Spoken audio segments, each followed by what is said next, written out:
Kopral Harun bin Said seorang kopral yang pemberani. Sehari sebelum menuju tiang gantungan, ia menulis kepada ibundanya, hukuman yang akan diterima oleh Ananda adalah hukuman digantung sampai mati.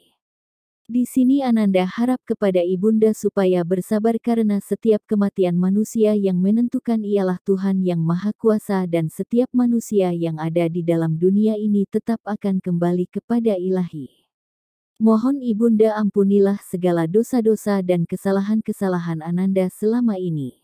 Ananda tutup surat ini dengan ucapan terima kasih dan selamat tinggal untuk selama-lamanya. Amin. Jangan dibalas lagi. Harun menjadi pahlawan Dwiqora yang mati muda demi tugas negara. Kopral Harun bin Said terlahir dengan nama Thohir. Ia adalah anak ketiga dari pasangan Mandar dan Aswiyani. Keluarganya merupakan keluarga sederhana. Thohir harus menjadi pelayan kapal dagang saat sekolah menengah pertamanya. Karena itu pula, ia mengenal dan hafal daerah daratan Singapura sebab sering kali ia berhari-hari lamanya berada di pelabuhan Singapura. Karena pengalaman dalam pelayaran itu, setelah dewasa, ia masuk Angkatan Laut Indonesia. Pada Juni tahun 1964, ia ditugaskan dalam tim Brahmai di basis 2 operasi Akoti. Ia bergabung dalam Dwiqora dengan pangkat prajurit KKO-2 Prako 2. Sebelumnya, ia mendapat gemblengan selama 5 bulan di Riau Daratan dan pangkatnya segera naik menjadi Kopral KKOI. Selesai mendapatkan gemblengan di Riau Daratan, ia dikirim ke Pulau Sambu hingga beberapa lama dalam kesatuan AKOTI Basis X. Tugasnya adalah menyusup ke Singapura.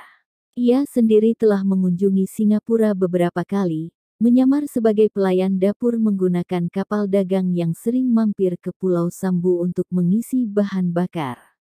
Wajahnya yang mirip Cina sangat menguntungkan dalam penyamaran. Ia juga memiliki kemampuan bahasa Inggris, Cina, dan Belanda yang lancar hingga sangat membantu dalam kebebasannya bergerak dan bergaul di tengah masyarakat Singapura. Dalam penyusupan di Basis X, Thohir mendapat tugas berat. Salah satu tugasnya adalah demolition, yaitu sabotase objek vital militer atau ekonomi musuh. Tugas berat ini diembannya bersama 3 prajurit KKO lain. Rencana sabotase segera dilaksanakan. Pada tanggal 8 Maret tahun 1965 tengah malam buta, saat air laut tenang, Thohir bersama 2 rekannya, Usman dan Gani, masuk Singapura. Thohir segera berganti nama Harun bin Said.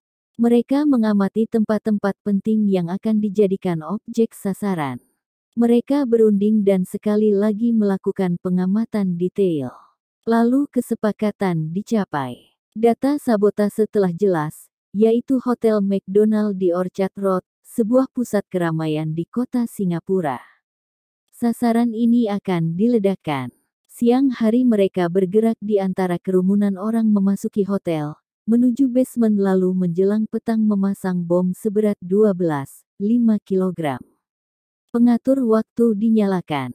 Pada tanggal 10 Maret tahun 1965, jam telah mendekati waktu subuh, tepat pada jam 3:07, bom meledak.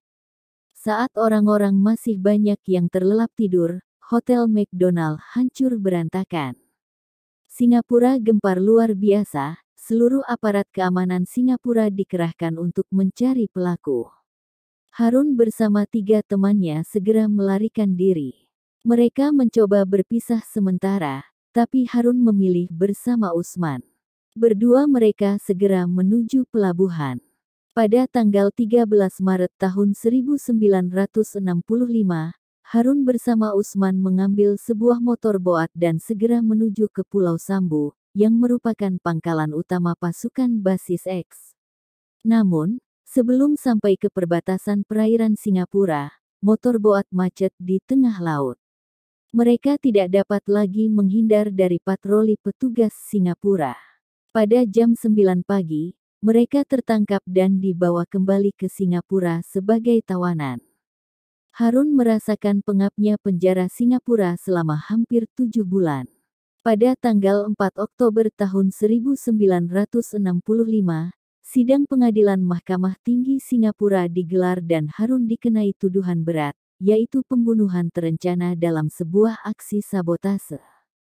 Harun segera membela diri dengan menyatakan itu sebagai tugas negara dalam keadaan perang dan meminta dirinya diperlakukan seperti tawanan perang. Hakim menolaknya. 2 minggu kemudian, putusan pengadilan dijatuhkan, Harun bersalah dan divonis mati. Pemerintah Indonesia mengambil jalan diplomasi. Banding segera diajukan, tetapi ditolak pada tanggal 5 Oktober tahun 1966. Pada tanggal 17 Februari tahun 1967, perkara tersebut dibawa ke Privy Council di London, tapi kembali ditolak. Pemerintah Indonesia juga telah mengirim delegasi khusus, dari Menlu Adam Malik hingga Brigjen Cokropanolo, untuk menyelamatkan patriot negara itu. Akan tetapi, Singapura tetap pada keputusannya. Hukuman mati akan dilaksanakan pada tanggal 17 Oktober tahun 1968, tepat jam 6 pagi. Pada hari kematiannya, Harun bangun jam 5 pagi. Ia kemudian menjalani sholat subuh dan keluar dari penjara. Ia dibius, urat nadinya dipotong dan segera dibawa ke tiang gantungan. Tepat jam 6 pagi, Harun meninggal dunia dalam usia 21 tahun. Jenazahnya langsung dibawa kembali ke tanah air. Pada tanggal 18 Oktober tahun 1968, dengan upacara militer, jenazahnya dimakamkan di Taman Makam Pahlawan Kalibata, Jakarta. Pemerintah Indonesia menaikkan pangkatnya secara anumerta menjadi kopral. Tepat pada hari kematiannya, pemerintah Indonesia memberi gelar pahlawan nasional kepada Thohir alias Harun karena pengabdiannya.